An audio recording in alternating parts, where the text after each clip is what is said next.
Welcome to this training on how to research unreached diaspora people groups in the United States. So glad that you're joining us and that you have a desire to know about the unreached people groups in your city or interest in a specific people group. My name is Bud, and I'm the Director of Research for UPG North America, where we research, identify, highlight, and prioritize the most unreached communities in North America. But we draw a threshold of researching only those people groups of over 5,000. And I know many of you have requested information about people groups with less than 5,000, or maybe a people group that's not considered unreached. So we want to equip you to do your own research and identify who are and where do these people groups live in your city.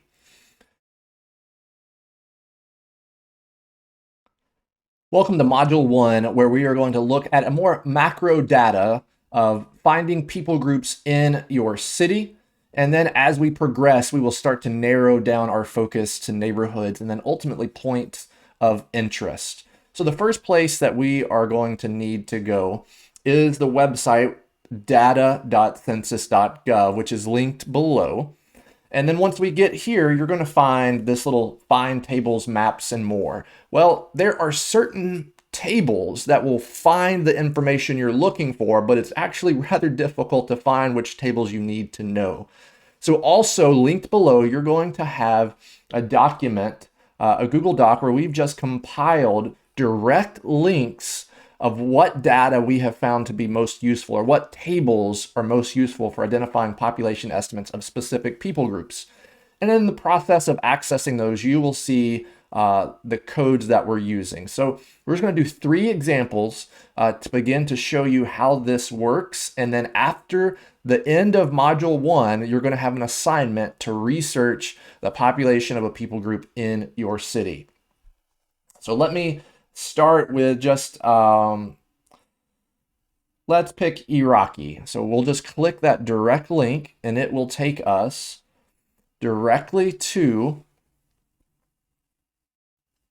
the census page using the appropriate code. So for Iraqi Arab Muslims, we are using the code B04006, and that is people reporting ancestry.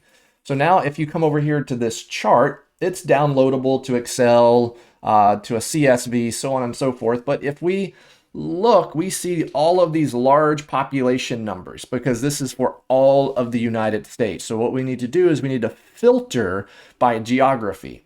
So to filter by geography, you see this little indicator here that says geos. That is going to open up for us different ways to sort or filter by geography. So the most common way that we use for sorting that is what we call the CSA, which is down here just a little bit, the combined statistical area. So that is large geographic areas centered around urban cities. So you may be in a location that is not an urban city. It may be just that it's an MSA, which is a metropolitan or micropolitan statistical area. So let's start there. So once we click that, you're going to see a menu of available areas. So I'm going to pick the Austin Round Rock area for this example. And remember, we started by wanting to look for Iraqi Arabs. What is the population of Iraqi Arabs? So let's close out that filter menu because we already see that the geographic filter is there for the Austin MSA. Remember, we're looking at people reporting ancestry. So right here, Arab. There is Iraqi, 4,435 is what the US Census has collected as data. So also in the document that's linked below where it has this link is you will find what we found as other existing research to show us what numbers should we use to augment census data, because we know that census data is a good estimate, but it's always a low estimate, especially for minority peoples. So for example, we will increase this number that we publish for Arab groups by a certain number because there's been research indicating that Arabs are undercounted by that specific number. So here you see that number. And if you look, you can see other people groups: Lebanese, Moroccan, Palestinian, Afghan, Albanian, so on and so forth. But that's using the code people reporting ancestry, which you can use for various ancestry groups. But it may be that the group you want to research is not best researched that way. So let's go back and look at another example. Maybe we will look at Punjabi Sikhs, because we're going to search Punjabi Sikhs in a different way. We're going to use a different table. That table is going to be related on language. So now we're focusing on this code right here, B16001, which is language spoken at home. And it's also going to give us an idea of their assimilation rate, because it's going to say, do they speak English well or not very well? So if we go over here to the geographies, again, let's maybe do a smaller area. Let's pick a county. Maybe you're not even in a MSA and you have to pick your county. So let's just pick a larger county so we have some numbers. Let's do Los Angeles County, California. So again, this isn't an MSA or a CSA or the LA Metro as a whole, because you'll see other counties that fall into that, like Orange County, Riverside. And close out that window. And so now you're going to see here's Los Angeles County, California. And then you're going to see the languages. So we're looking for Punjabi. So we scroll down, keep scrolling. Now we're getting some South Asian languages. There it is, Punjabi. So the Punjabi speakers in LA County is 8,000. But look, it also gives you a little bit more insight, because it's telling you how well are they assimilated in their language. 4,204 speak English very well. 3,843 speak English less than well. And this can help inform your engagement and evangelism strategy of knowing what language or what is their fluency of English. There's a second code, so the B16001 is looking at language. And again, you'll see lots of other languages: Nepali, Telugu, Tamil, Japanese, Korean, Vietnamese. Very good insight to who is living in Los Angeles County based off languages spoken.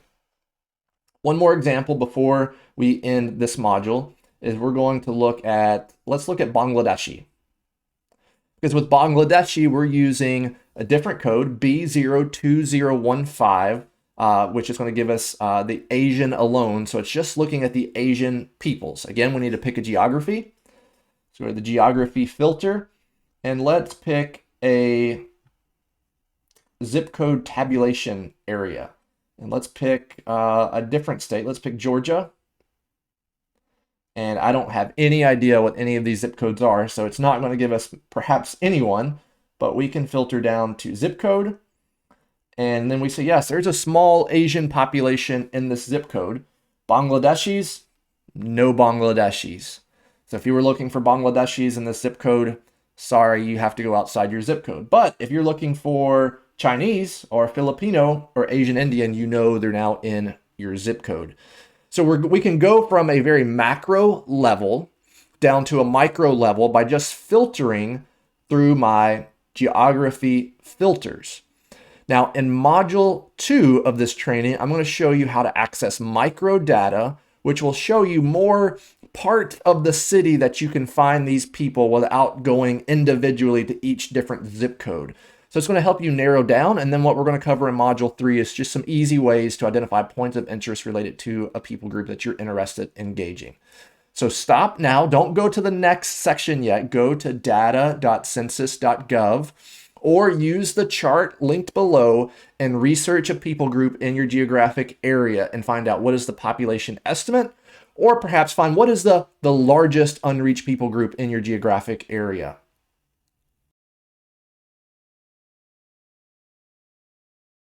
Welcome to Module 2 of this research training course, where we're going to begin to narrow down our focus to more localized areas of seeing where people groups are in your city. So again, we're going to be going to the website, data.census.gov, but again, that place is a little difficult to navigate if you don't know what you're doing. So we're giving you in the document direct links to where you need to go. So where we're going now is actually the micro data set. And there's a couple options that you can do here. So you're going to see a couple different options for microdata. I would suggest for you to use the 5-year estimates. And then we can go ahead and click next. Now you may be wondering, okay, what do I use for my filter or my table? Because it's not going to be the same table numbers that we used previously. And so that information is in the document. Let me show you how you can just do a little searching and maybe find things out yourself. So one of the ways that we were finding in the previous module was based off language. So if I just type in the label, begin to type a language, I'm going to see 4 items come back that is reporting on language. Now, the languages that we are probably most interested in are not your majority languages like English and Spanish. It's going to be a minority language. So to find that, I know I need to have a list of a lot of different languages. So if I come over here and I look, I see that there are some numbers listed here. So number of, which means how many languages are represented on this table. Well, I'm going to want the most available languages on that table. So that is going to be this one right here. And to choose that variable, I'm just going to click that little radio button or the little checkbox. Then I'm going to need to select geographies. Now I'm going to tell you, recently they've made a change that's made it a little bit more difficult, but we can still do this. So we're going to go to the public use microdata area. In previous times, it would let you then sort by state. So now all of these public use microdata areas are just listed. It looks like randomly, but it's in alphabetical order by state. So if you are looking for Vermont, you're going to have to scroll to the bottom, and it's a lot.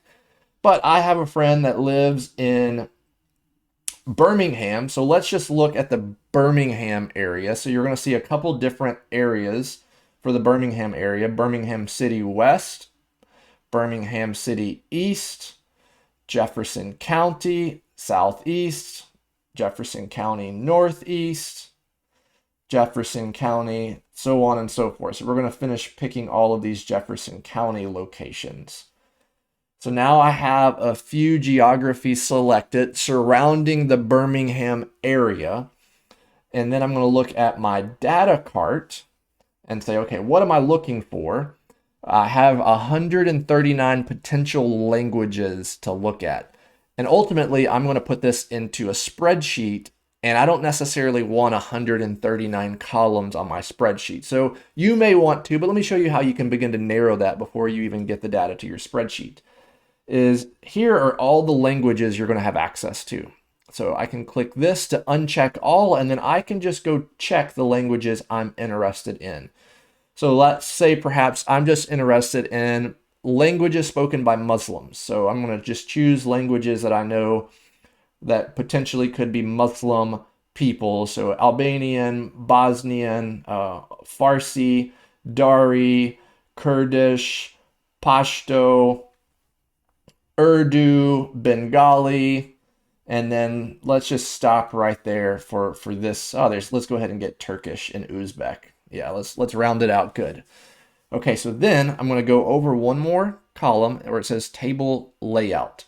So right now, my table layout is going to look like this. It's going to list the city or the part of the city, the Puma area, and then the languages spoken.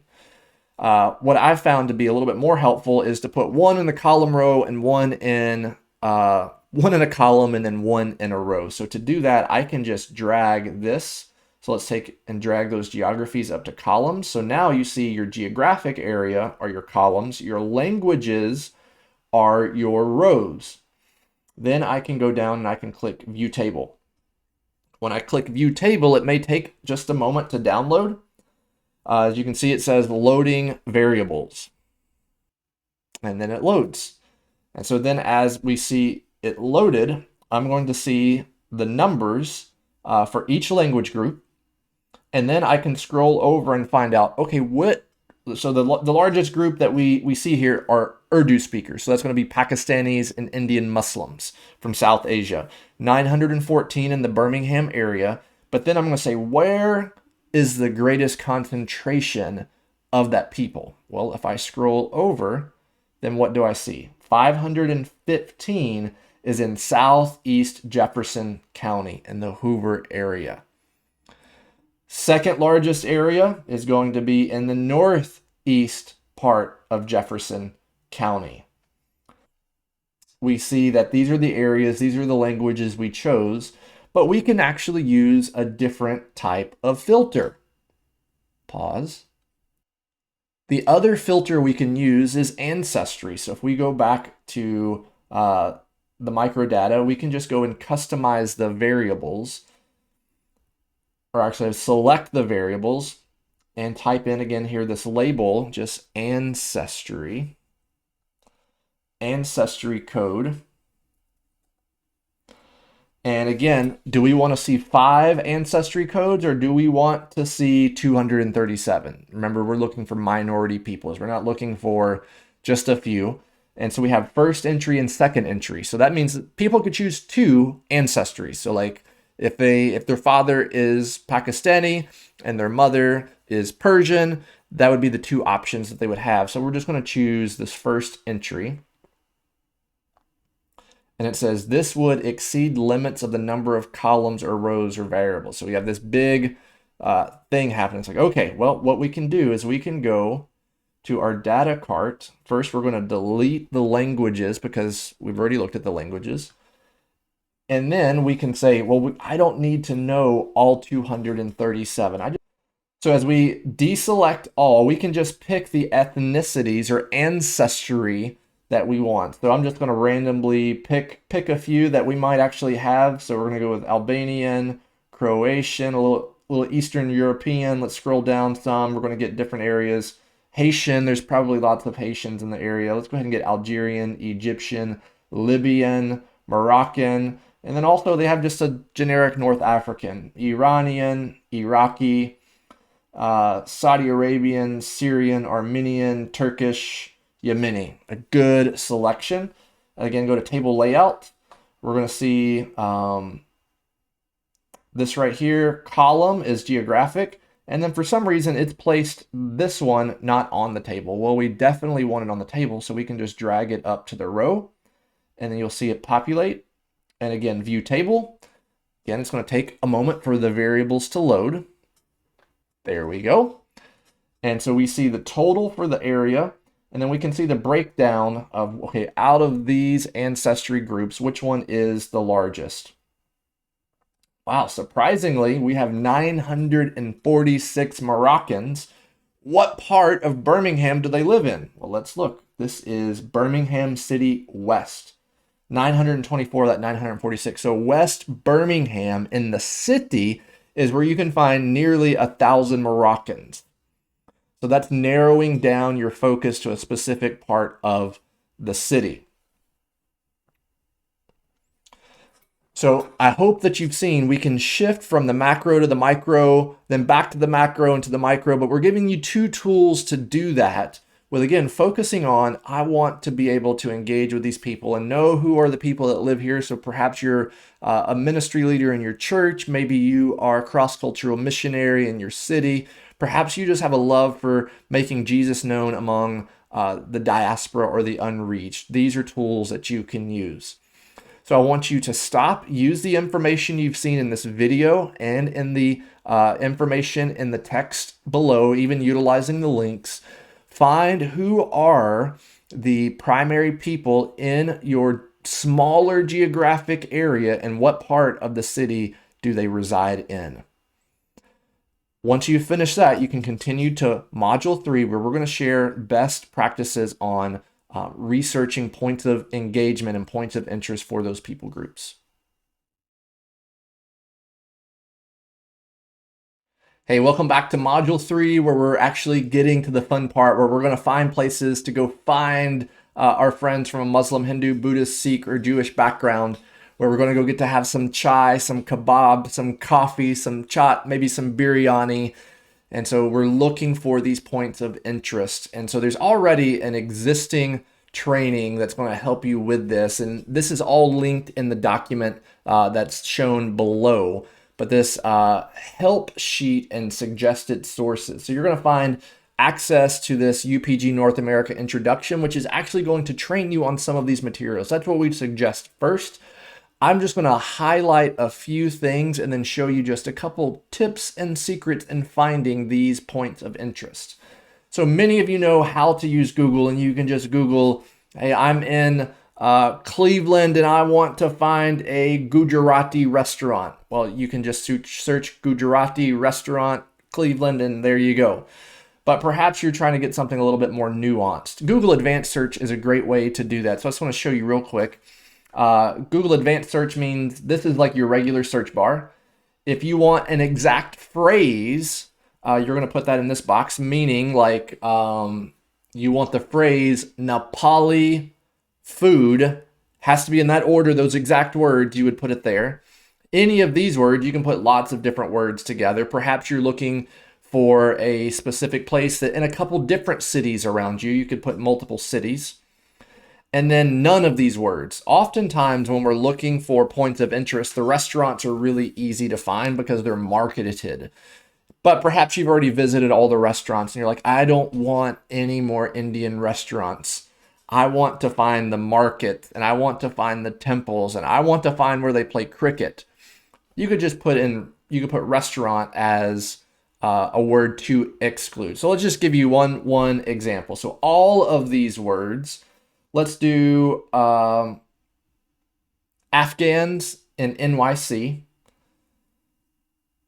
Any of these words, New York, because see, I did NYC, but that doesn't always mean anything. So I'm going to put New York. Any of these words, I'm also going to put New Jersey, Bronx, so on and so forth. And then none of these words, no restaurant. I don't want restaurants. What do we have as far as Afghans in New York City, New York, New Jersey, Bronx? That's not a restaurant. Then just scroll down, hit the search. Then we have women for Afghan women, New York Community Center. Afghans in New York metro area, a website that's researching them. Afghan Americans of New York, a Facebook group. Consulate General, Afghan Grill, Kebab House. Afghan Americans of New York, Afghans in Metro New York, so on and so forth. And if you look up here at the search bar, you'll see the words or. That's where you're getting some of the key terms. And then ultimately, you'll see this minus. Until you learn that, I would just encourage you to continue to use the advanced search. Just quickly go through some of the other options here. Google also has something specific for news articles. If you want to search news articles, sometimes you can find great information of where your people group are gathering, maybe even for events and things that you can just be a participant observer. The third thing is there may be scholarly articles that have been written, so you can use Google Scholar to research that. Peoplegroups.info is a great place to go find population density maps for your people group in the city, and all of that information is located here as well. So you can see down to certain areas. I will say that currently some of this information is dated, but definitely helpful. And then resources commonly used. I just want to go through these just quickly. We've already talked about some of the census data. There's lots of resources listed here for learning about cultures and some examples of ways that you can use Facebook pages, actually find information. But I want to show you two things. One is this website called Salatomatic.com. So if you're researching a Muslim people group, this is the go-to place of finding their mosques and restaurants or halal food. And so you can search for, hey, we're looking for Sunni, Shia, mosque, restaurant, Islamic school. So let's just do any mosque in, let's pick Atlanta, Georgia. And let's say we're looking for Bosniaks, Bosnian Muslims in Atlanta, Georgia. You're going to see this come up and you're going to see, oh, within 30 miles of Atlanta, here are the 75 results shown, 75 mosques in Atlanta, Georgia. And you may be wondering, but how do I know which one is Bosnian? Well, one way you can do is if you're familiar with just the very simple Control F function, and I can just type in Bosnian. Do they have one?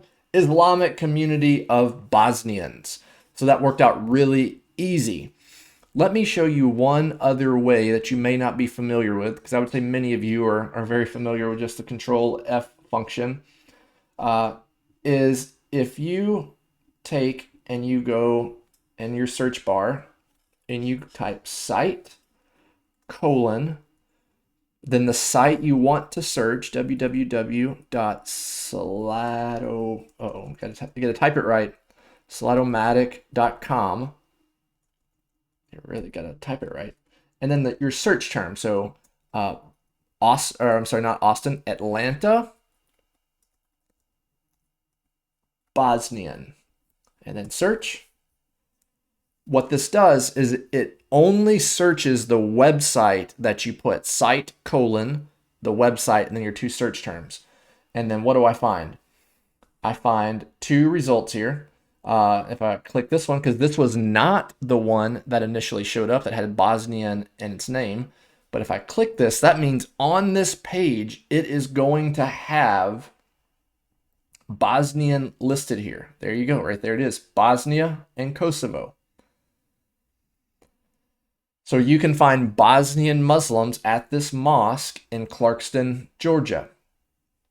So that is a way that you can find information on specific sites like Salado-Matic. Let's do one more example. So if we go back to this page here, so we looked at Salado-Matic. Maybe now let's stick with the city of Atlanta. And let's say I want to find Atlanta, Gujarati market. Want to find some Gujaratis. So we have a Facebook group, Gujaratis in Metro Atlanta, best Gujarati food, mobile market. All of these places are places that I can find this information. So sometimes it is literally just following the rabbit's hole and getting to where you want to get. So let me just show you maybe one example of using a Facebook group. And it depends on if this is public or not, if I can access the data there. But Facebook groups for your people group are great. So again, here, I am not able to get this information because I've not yet joined the group, but some of this information seems to be public. All right, so let's see here. Shavam Chat Corner. Here is posting on the Gujaratis and Metro Atlanta page. What are they doing? They're marketing their business. Obviously, you see this is dated, but now that we know this business in Marietta, Gujarati, if you want to meet Gujaratis, you can go there. So as I close up this training, I hope that you see that we can move from the macro down to the micro to the point where, now I know where I can go get some dal in Atlanta and meet Gujaratis. Because the hope is for you not just to research for the sake of research, but to get to the point where you're meeting people face to face, you're learning their first names, and you're sharing your story and God's story, and that God would be glorified. And so we pray that God will use you to impact the ends of the earth through where he has you right now, because he's brought the ends of the earth to your city, to your community, to your county, to your state. Let it be so.